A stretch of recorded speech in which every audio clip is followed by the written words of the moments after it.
guys, welcome to your own channel and e-learning platform, the Edu Excel।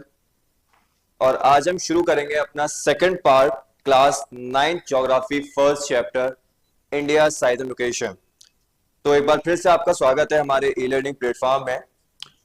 India का one of the most affordable e learning platform जो हम लेकर आए, the Edu Excel. और geography की नई सीरीज हमने शुरू करी है, जिसका एक पार्ट आपको हो चुका है क्लास 9 फर्स्ट चैप्टर ज्योग्राफी में, और आज हम दूसरा पार्ट शुरू करेंगे।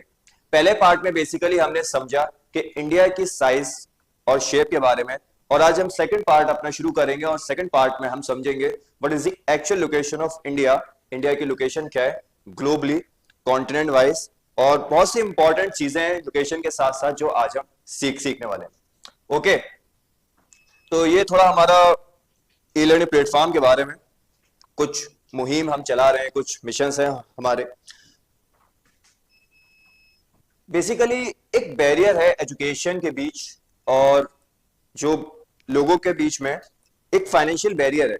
उस फाइनेंशियल बैरियर को हम दूर करने की कोशिश कर रहे हैं, इसीलिए हम मोस्ट अफोर्डेबल कोर्सेज लेकर आए यूट्यूब पर, जो कोई भी इंसान विदाउट एनी फाइनेंशियल बैरियर के इसको परचेज कर सकता है और एक अच्छी क्वालिटी की एजुकेशन प्रोवाइड कर सकता है। एज वी नो, इंडिया एक ऐसा कंट्री है जहां पे दोनों ही तरीके के लोग पाए जाते हैं, दोनों ही ग्रुप्स के लोग पाए जाते हैं। There are rich people and there are many poor people. तो उन लोगों के लिए ये प्लेटफॉर्म है जो एजुकेशन को एक्सेस करना चाहते हैं, but due to some financial barrier और रिसोर्सेस की वजह से नहीं कर पाते, तो उनके लिए फर्स्ट हमारा इल्म आगाज 1.0 batch for class 6 entrance in 999, and next one is Uruj 1.0 batch for the 9th entrance in 1999, and the third one is 11th entrance, it is in 2999। तो ये ऑनलाइन प्राइजेस है हमारे कोर्सेज के। And after this the prices of offline courses 2999 in 6th entrance, 3999 in 9th entrance and 4999 in 11th entrance।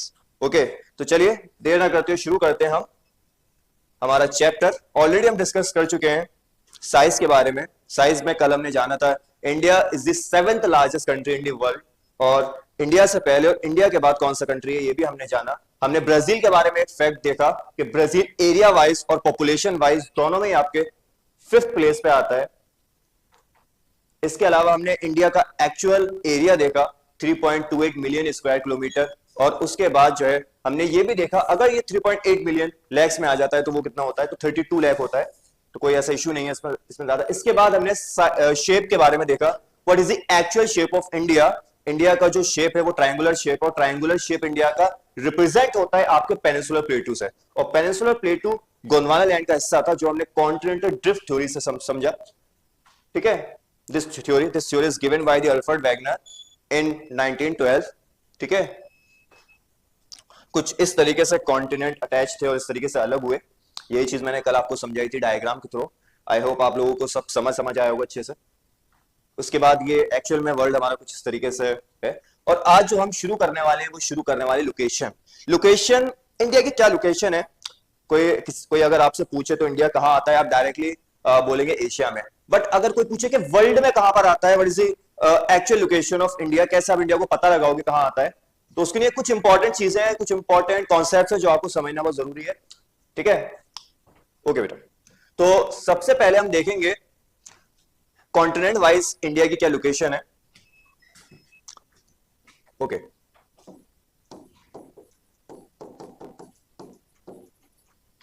Sorry, location. तो बेटा India lies in the Asia continent. India बेटा कहां आता है, इंडिया आता है एशिया कॉन्टिनेंट में, और एशिया में भी कहां पर, साउथ एशिया। ओके, एशिया हमारा one of the largest continent है, सबसे बड़ा कॉन्टिनेंट हमारा एशिया ही है, और इंडिया एशिया में आता है। इंडिया की जो लोकेशन है वो एशिया है। मैं आपको यहां पे बता देता हूं। यस, इंडिया की जो लोकेशन है वो एशिया है, और एशिया में भी इंडिया आता है आपके साउथ एशिया में। ठीक है, इसके अलावा अगर वर्ल्ड वाइज बात करी जाए, अगर दुनिया के आधार पर देखा जाए, कोई पूछे कि वर्ल्ड में ज्योग्राफी कहां आता है, तो बेटा इसके लिए एक छोटा सा इंपॉर्टेंट कॉन्सेप्ट है जो आप समझ लीजिए, ठीक है। ज्योग्राफी एज अ सब्जेक्ट जब हम पढ़ते हैं तो वक्त के साथ साथ बहुत सी चीजें चेंजेस होती हैं, हर एक सब्जेक्ट में होता है, ज्योग्राफी में भी चीजें बदली गई। सबसे पहले जब हम थोड़े ओल्ड टेक्निक से ज्योग्राफी को पढ़ते थे, थोड़े पुराने कॉन्सेप्ट से पढ़ते थे, तो उसमें हमें सिर्फ ये पढ़ाया जाता था, ठीक है, कि अर्थ जो है दो पार्ट में डिवाइडेड है, ठीक है, बाय द इक्वेटर अर्थ दो पार्ट में डिवाइड है, like this, by a 0 degree latitude, okay, इसे बोलते हैं इक्वेटर, इक्वेटर। और बेटा इक्वेटर के बारे में एक और इंपॉर्टेंट बात, इक्वेटर को बोलते हैं द ग्रेट सर्किल, क्योंकि जितने भी लैटिट्यूड होते हैं जो अभी मैं आपको पढ़ाऊंगा लोकेशन के लिए, उसमें इक्वेटर सबसे बड़ा सर्किल होता है, इसीलिए इक्वेटर को एक नाम देते हैं हम the great circle, the great circle. I know बेटा ये क्लास 9th ज्योग्राफी का पार्ट नहीं है, बट ये आपके कॉम्पिटेटिव चीजों के लिए, आपकी नॉलेज के लिए इंपॉर्टेंट है, आपको ऐसी चीजें पता होनी चाहिए, ओके। तो बेटा इक्वेटर से हमारा अर्थ दो पार्ट में डिवाइड होता है, ऊपर वाले पार्ट को हम बोलते हैं नदर्न हेमिस्फीयर, ऊपर वाले पार्ट को हम लोग बोलते हैं नदर्न हेमिस्फीयर, नदर्न हेमिस्फीयर। और बेटा सदर्न पार्ट को हम लोग बोलते हैं, as we know, southern hemisphere. अगर बेटा हम देखें नदर्न हेमिस्फीयर और सदर्न हेमिस्फीयर में, तो बेटा इंडिया कंप्लीटली लाई करता है आपके नदर्न हेमिस्फीयर में, इंडिया कंप्लीटली लाई करता है आपके नदर्न हेमिस्फीयर में, okay. I am showing you here like this, like this। बेटा ड्राइंग के साथ थोड़ा कॉम्प्रोमाइज कर लेंगे, कॉन्सेप्ट समझना है हमें अच्छे से, like this। इंडिया कुछ इस तरीके से आपके नदर्न हेमिस्फीयर में आता है। अगर हम इक्वेटर वाइज मतलब लैटिट्यूड वाइज देखें, मतलब अगर इक्वेटर से अर्थ को हम दो पार्ट में डिवाइड करते हैं, तो इंडिया कंप्लीटली आपके नदर्न हेमिस्फीयर में आता है, नॉर्थ में आता है। ये तो था बेटा थोड़ा ओल्ड कॉन्सेप्ट जो ज्योग्राफीज में चलता था, ज्योग्राफी के अलग अलग बुक्स में चलता था, बट एक और चीज है जिसको हम देखते हैं, उससे बिल्कुल कंप्लीट लोकेशन निकल करके आएगी इंडिया की, वर्ल्ड वाइज पूरी दुनिया में अगर हम देखें, ठीक है। तो मैं वही चीज यहां पर बनाने की कोशिश कर रहा हूं, ओके। यहां पर आप लोग देखिएगा,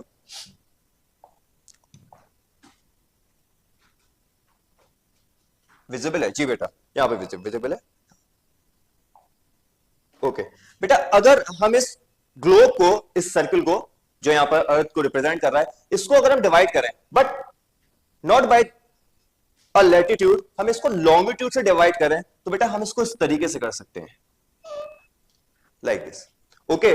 तो 0 डिग्री, जैसे लैटिट्यूड 0 डिग्री होता है, सेम उसी कॉन्सेप्ट पे 0 डिग्री लॉन्गिट्यूड भी होता है, 0 डिग्री लैटिट्यूड और 0 डिग्री लॉन्गिट्यूड, जो अर्थ को सेम इक्वल दो पार्ट में डिवाइड करता है, दो इक्वल हाफ्स में डिवाइड करता है, like the equator. But equator जो करता है अर्थ को डिवाइड, वो आपके नदर्न हेमिस्फीयर और सदर्न हेमिस्फीयर में करता है। बट ये जो 0 डिग्री लॉन्गिट्यूड होता है, ये अर्थ को ईस्टर्न हेमिस्फीयर और वेस्टर्न हेमिस्फीयर में डिवाइड करता है। ये एक थोड़ा नया कॉन्सेप्ट है, इतना मुश्किल नहीं है, इतना टिपिकल नहीं है, आप आराम से इसको समझ सकते हैं, कोई इतना बड़ा रॉकेट साइंस इसमें नहीं है। तो सिंपल जो ईस्ट में आता है, जो आपके ईस्ट डायरेक्शन में आता है, उस हेमिस्फीयर को हम बोलेंगे ईस्टर्न हेमिस्फीयर, उस हेमिस्फीयर को हम बोलेंगे eastern hemisphere.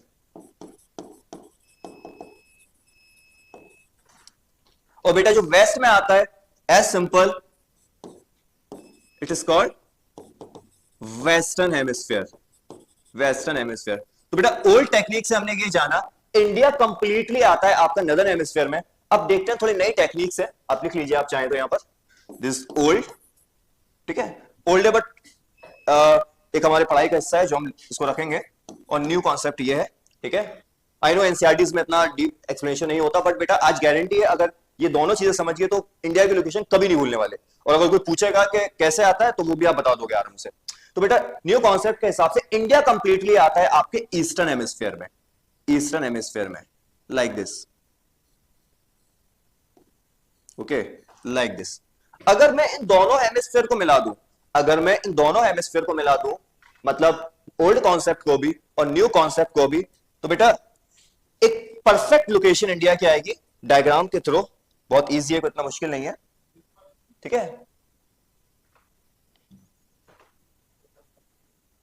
Yes, we will draw here.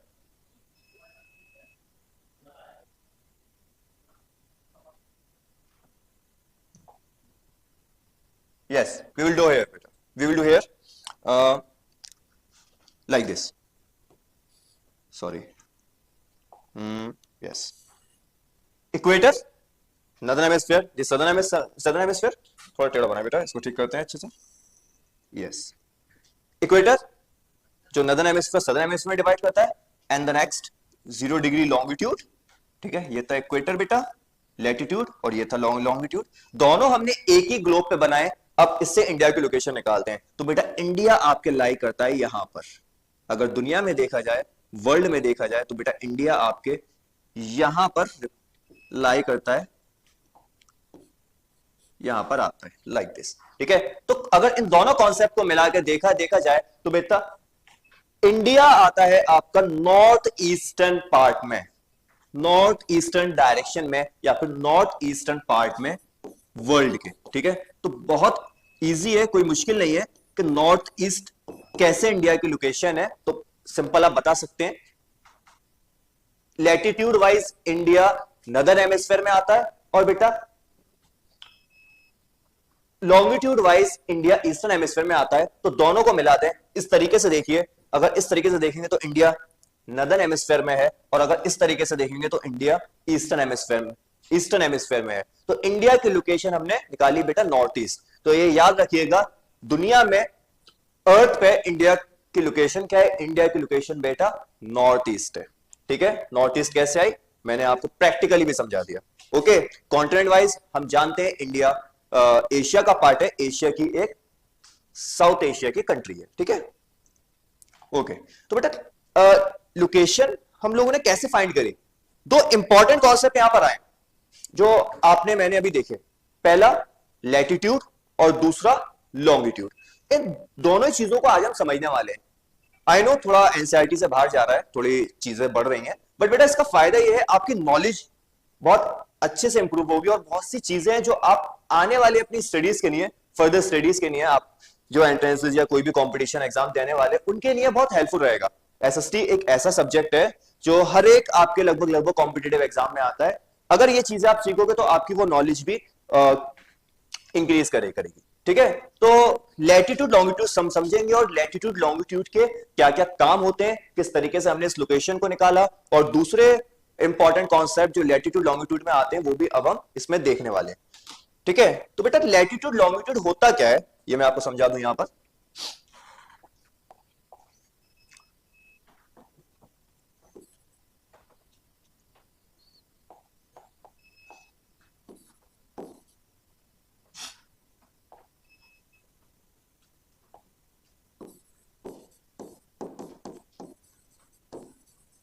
Latitude and longitude, बेटा लैटिट्यूड और लॉन्गिट्यूड वो इमेजिनरी लाइंस होती हैं जो हम अर्थ पे खुद से हमने ड्रॉ कराए चीजों को इजी वे में समझने के लिए। लैटिट्यूड लॉन्गिट्यूड वो इमेजिनरी लाइन है जो अर्थ पे क्रिएट करी गई है चीजों को सिंप्लीफाई करने के लिए। तो कौन कौन सी चीजें वो देख लेते हैं बेटा। सबसे पहले तो इनके कॉन्सेप्ट को थोड़ा समझिए कि लैटिट्यूड लॉन्गिट्यूड लाइंस जो होती है कौन सी लाइंस होती हैं। तो बेटा सबसे पहले ये इमेजिनरी लाइंस होती हैं, हमने खुद से इनको ड्रॉ कराए अर्थ पे, ठीक है। जैसे कोई भी आप ग्लोब लीजिए लाइक दिस, और आप उस पर इस तरीके से लाइंस को ड्रॉ कर दें, ठीक है। तो ये खुद से हमने ड्रॉ कराए दो तीन इंपॉर्टेंट कॉन्सेप्ट को समझने के लिए, लाइक लोकेशन, किसी भी जगह की लोकेशन अगर आपको निकालनी है तो आप with the help of latitude और लॉन्गिट्यूड निकाल सकते हैं। अगर आपको किसी भी जगह का टाइम निकालना है तो वो भी आप लैटिट्यूड्स की हेल्प से निकाल सकते हैं, लॉन्गिट्यूड की हेल्प से निकाल सकते हैं। और अगर किसी भी जगह का आपको टेम्परेचर निकालना है कि किसी एरिया में कौन सा टेम्परेचर लाई करता है, वो किस हीट जोन में आता है, तो वो भी आप लैटिट्यूड और लॉन्गिट्यूड की हेल्प से निकाल सकते हैं। ओके तो सिंपल जैसे बचपन में हम लोग याद करते थे, बचपन में जो हमने पढ़ा उसी कॉन्सेप्ट पे पढ़ेंगे। लैटिट्यूड मतलब इस तरीके से जो रिलेटिव लाइंस होती हैं जो आपके ईस्ट टू वेस्ट या फिर west to east, sorry west to east या ईस्ट टू वेस्ट रन करती हैं, उन्हें हम लैटिट्यूड बोलते हैं। ठीक है, एक दो इंपॉर्टेंट बात है, लैटिट्यूड को बेटा पैरेलल्स भी बोलते हैं। लैटिट्यूड का दूसरा नाम पैरेलल्स है। क्यों? क्योंकि बेटा ये जितने भी लैटिट्यूड होते हैं सब पैरेलल होते हैं, आपस में मीट नहीं करते। मैथ्स में आपने पढ़ा होगा कि पैरेलल्स वो लाइंस होती हैं जो आपस में कभी मीट नहीं करती हैं, जिनको आप जितना बढ़ाएंगे, जितना उनमें एक्सटेंशन करेंगे, वो उतनी बढ़ती रहेंगी, वो किसी भी पॉइंट पे जाके मिलेंगी नहीं। तो सेम बेटा लैटिट्यूड होते हैं, लैटिट्यूड किसी भी पॉइंट पे जाके मिलते नहीं है। ठीक है, इसीलिए इन्हें पैरेलल्स बोलते हैं। इनका सेकंड नेम क्या है? लैटिट्यूड का सेकंड नेम पैरेलल्स है।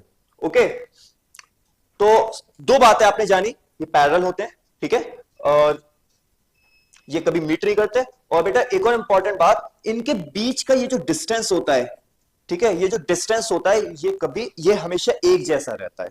ठीक है, ये हमेशा एक जैसा रहता है, किसी भी लैटिट्यूड पे आप जाइए ये हमेशा सेम रहेगा, सेम आपको मिलेगा। सिंपल आप ऐसे भी याद रख सकते हैं, इस तरीके से लेटिव लाइंस जो होती है ये आपके लैटिट्यूड होती हैं। लेटिव लाइंस मींस लैटिट्यूड। ठीक है, सेम ऐसे ही आपके लॉन्गिट्यूड होते हैं। सेम ऐसे बेटा लॉन्गिट्यूड होते हैं, जो मैं आपको यहां बना के दिखाता हूं अभी। लाइक दिस, इस तरीके से आपके लॉन्गिट्यूड्स होते हैं।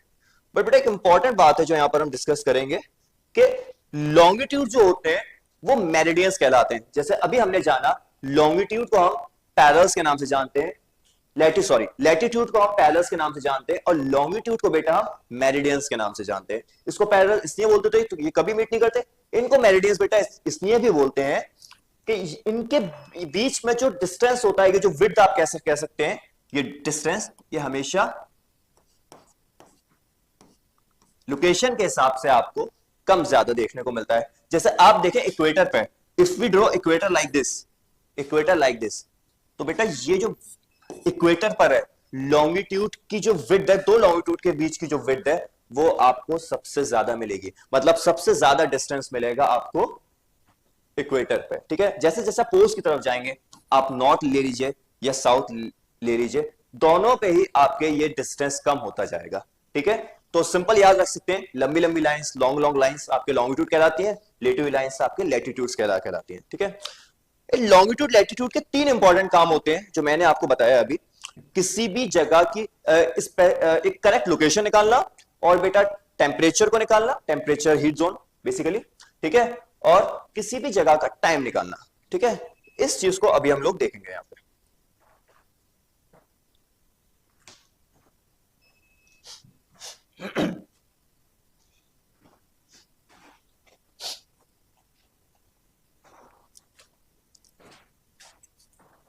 ओके बेटा, तो तीन बातें जो अभी मैंने बताई आपको लॉन्गिट्यूड और लैटिट्यूड के बारे में, उनको थोड़ा देखते हैं अभी।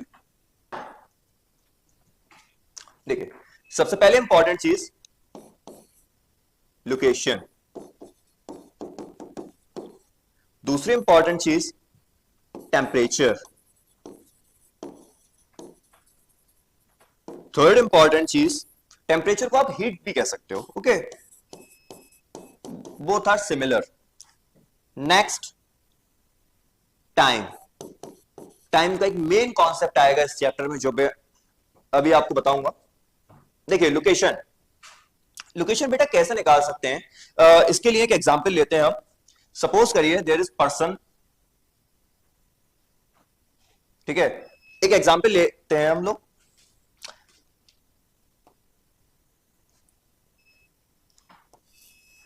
यस बेटा, एक एग्जाम्पल लेते हैं कि there are two student A and B.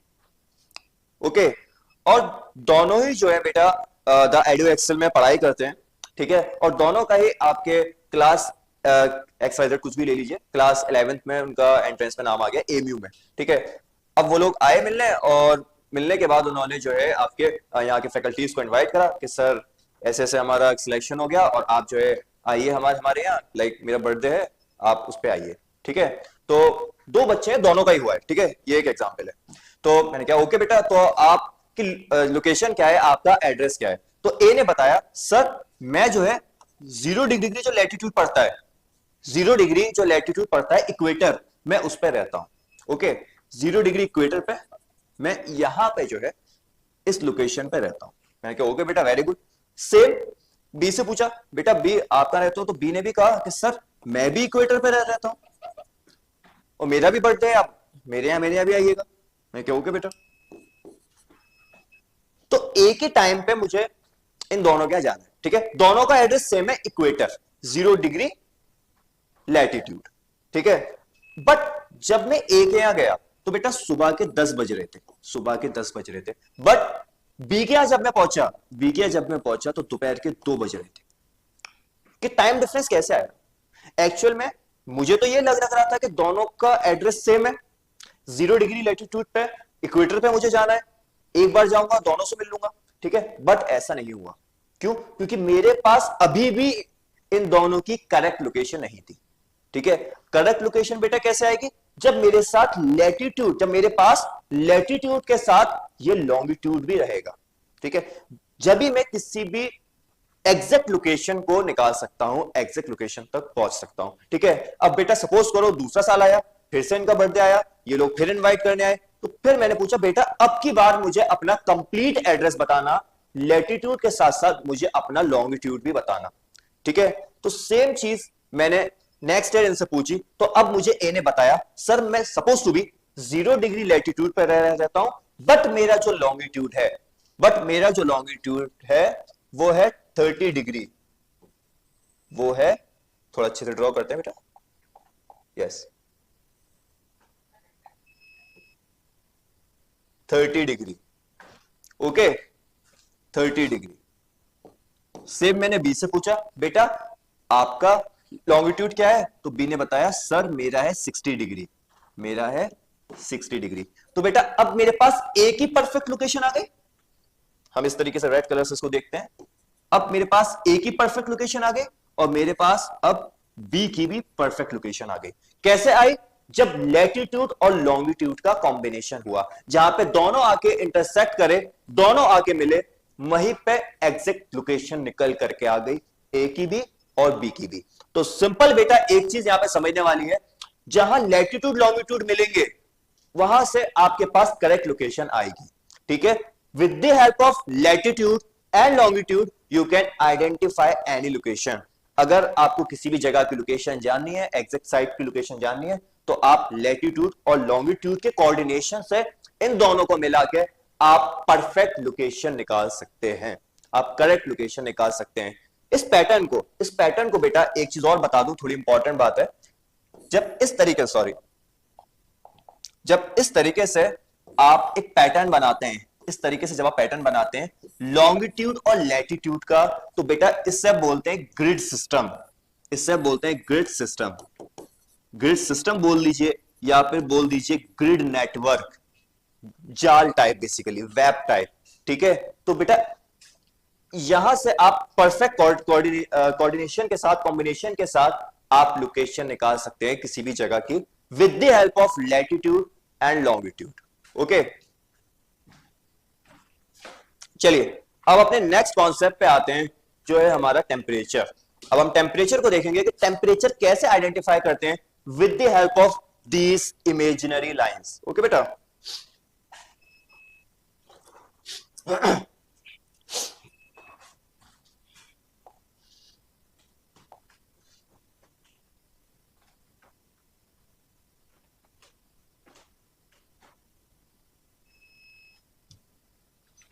Yes,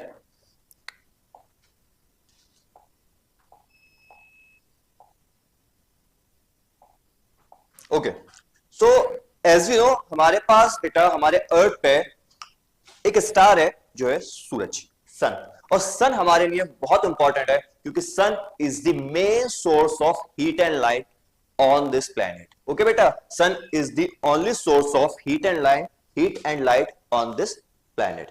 तो बेटा डेली बेसिस पे सूरज क्या करता है? सूरज हमें अपनी सनलाइट प्रोवाइड करता है, बट डिफरेंट रेज में और डिफरेंट लोकेशन पे डिफरेंट रेस पहुंचती हैं। इस चीज को याद रखिए। अब मैं आपको कुछ इंपॉर्टेंट लैटिट्यूड्स बताता हूं, कुछ इंपॉर्टेंट लैटिट्यूड्स बताता हूं जो आपके लिए जानना बहुत जरूरी है। सबसे पहले हमारे पास होता है 0 degree equator, 0 degree equator. Okay, फिर उसके बाद बेटा हमारे पास होता है tropic of cancer, tropic of cancer.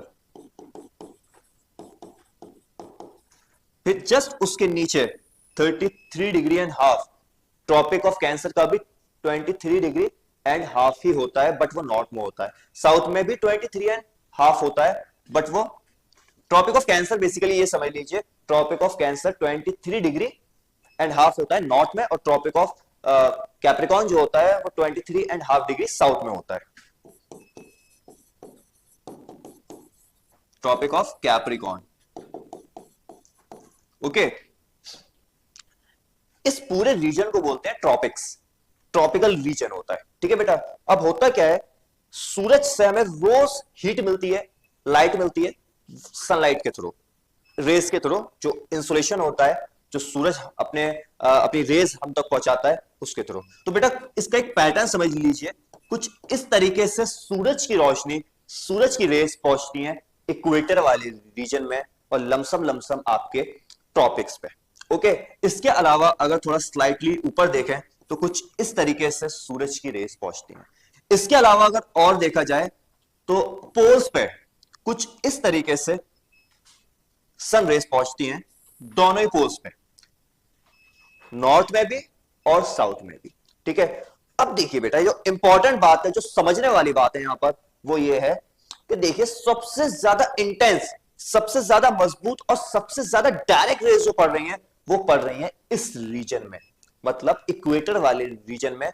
और अगर मैं लमसम बोलूं, अगर मैं आपको इसको अच्छे तरीके से बताऊं, तो पूरे यहां से लेकर ट्रॉपिक ऑफ कैंसर से लेकर ट्रॉपिक ऑफ कैप्रिकॉर्न तक सबसे ज्यादा इंटेंस डायरेक्ट रेस पड़ रही है। सपोज करिए कोई मेरे सामने बैठा है, जस्ट मेरे सामने, और मैं भी बैठा हूं, मैं अगर उसको कुछ हिट करूंगा तो बहुत तेज उसके लगेगा। क्यों? क्योंकि वो बिल्कुल मेरे डायरेक्ट है, मेरे बिल्कुल सामने है। सेम अगर कोई मुझसे ऊंचाई पर है और सेम या फिर नीचाई पर है, अगर मैं कोई भी चीज उसको हिट करूंगा तो वो इतनी स्पीड से, इतनी इंटेंसिटी से उसको जाके नहीं लगेगा। तो सेम वही कॉन्सेप्ट है बेटा, जो सनरेज आपके डायरेक्ट इक्वेटर और ट्रॉपिक वाले रीजन पे पड़ती हैं, चाहे वो ट्रॉपिक ऑफ कैंसर हो, ट्रॉपिक ऑफ कैप्रिकॉर्न हो, तो बेटा वहां पे आपके बहुत अच्छा टेम्परेचर होता है, बहुत गर्म टेम्परेचर होता है, अच्छा खासा टेम्परेचर होता है। इसीलिए इस जोन को बोलते हैं, इस जोन को बोलते हैं टॉरिड जोन।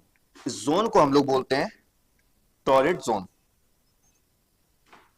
मैं थोड़ा बता देता हूं आपको इसको अच्छे से।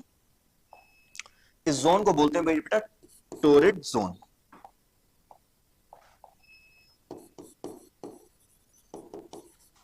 टॉरिड जोन, इसीलिए यहां पर ज्यादा इंसुलेशन होता है। ज्यादा इंसुलेशन की मदद से, मतलब ज्यादा सनरेज की मदद से होता क्या है, एवेपोरेशन ज्यादा होता है, पानी भाप बन के ज्यादा उड़ता है। ठीक है, तो बेटा उससे क्या होता है, उससे फिर क्लाउड फॉर्मेशन होता है, और क्लाउड फॉर्मेशन होने से प्रेसिपिटेशन होता है। प्रेसिपिटेशन होने के बाद ऑब्वियस सी बात है, नेचुरल वेजिटेशन जहां बढ़ेगा तो अच्छी खासी हरियाली भी आपको इस ट्रॉपिकल रीजन में, इस टॉरिड जोन में मिलती है।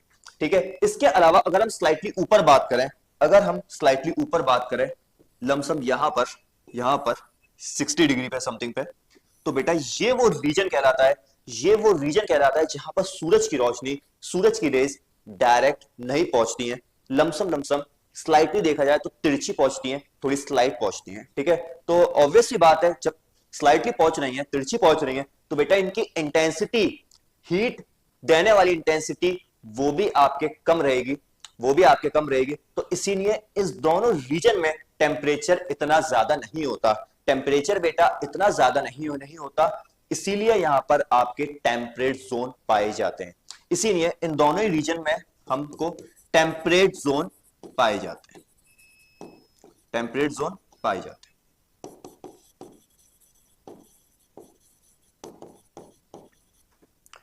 ओके बेटा, इसीलिए यहां पर टेम्परेट जोन पाए जाते हैं, और टेम्परेट जोन में टेम्परेचर ज्यादा नहीं होता है, टेम्परेचर ज्यादा नहीं होता है, एक मीडियम और मॉडरेट टाइप का टेम्परेचर होता है। इसीलिए इन दोनों ही लेयर्स को हम टेम्परेट जोन बोलते हैं। ठीक है, और कंफ्यूजिंग की कोई बात नहीं है, दोनों ही हेमिस्फीयर में होता है, क्योंकि earth is in geoid shape, तो दोनों ही हेमिस्फीयर में सेम लोकेशन पे इस तरीके से रेस पहुंचती हैं और दोनों हेमिस्फेयर में, चाहे वो सदर्न हेमिस्फेयर हो चाहे वो नदर्न हेमिस्फेयर हो, वहां पर आपके टेम्परेट जोन बनाते हैं। ठीक है, इसके अलावा हम बात करते हैं लास्ट जोन की, लास्ट जोन की जो आपके सनरेज क्रिएट करती हैं। तो बेटा देखो अब पोल्स की तरफ, नॉर्थ पोल और साउथ पोल, और माइंड में सोचिए कि नॉर्थ पोल में बेटा क्या है, साउथ पोल में क्या है, और वो दोनों ही जगह बर्फीली क्यों है, दोनों ही जगह इतनी ठंडी क्यों है।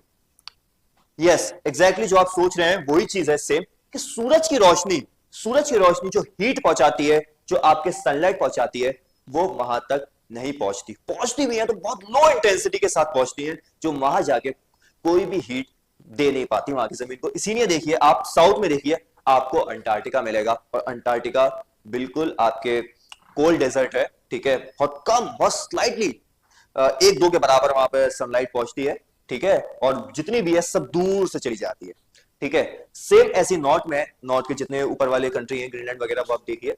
ठीक है, तो वहां भी आपको ज्यादातर बर्फ ही दिखेगी। क्यों? क्योंकि वहां पर सनलाइट, वहां पर आपके सूरज की रोशनी इतनी अच्छी नहीं पहुंच पाती, इतनी अच्छी नहीं पहुंच पाती। ठीक है, जिसकी वजह से वहां पे सदाबहार थ्रू आउट द ईयर पूरे 12 के 12 महीने आपको बर्फ मिलती है, और बर्फ से ढके हुए जो है चट्टाने, ग्लेशियर्स, ऐसी चीजें आपको मिलती हैं। ठीक है बेटा, तो इस जोन को क्या बोलते हैं? तो ऑब्वियस सी बात है बेटा, बहुत ठंडा है, बहुत यहाँ का टेम्परेचर एक्सट्रीम में है। ठीक है, तो इसीलिए यहाँ पे हम लोग इस जोन को बोलते हैं फ्रिजिड जोन बेटा, हम बोलते हैं इसे फ्रिजिड जोन। ठीक है, स्पेस थोड़ी कम है तो मैं यहाँ लिख रहा हूं, आप लोगों को कंफ्यूज होने की जरूरत नहीं है। इस जोन को बोलते हैं हम फ्रिजिड जोन, और बिल्कुल जैसे टेम्परेट है वैसे ही ये जोन भी आपके दोनों हेमिस्फेयर में है। दोनों हेमिस्फेयर में आता है, नॉर्थ हेमिस्फेयर मतलब नदर्न हेमिस्फेयर, और आपके साउथ सदर्न हेमिस्फेयर में भी। ओके, सदर्न हेमिस्फेयर में भी, सॉरी, फ्रिजिड जोन, यस बेटा, फ्रिजिड जोन। ठीक है, दोनों हेमिस्फेयर में आता है, चाहे आप नॉर्थ देख लीजिए चाहे आप साउथ देख लीजिए। Okay, thank you so much.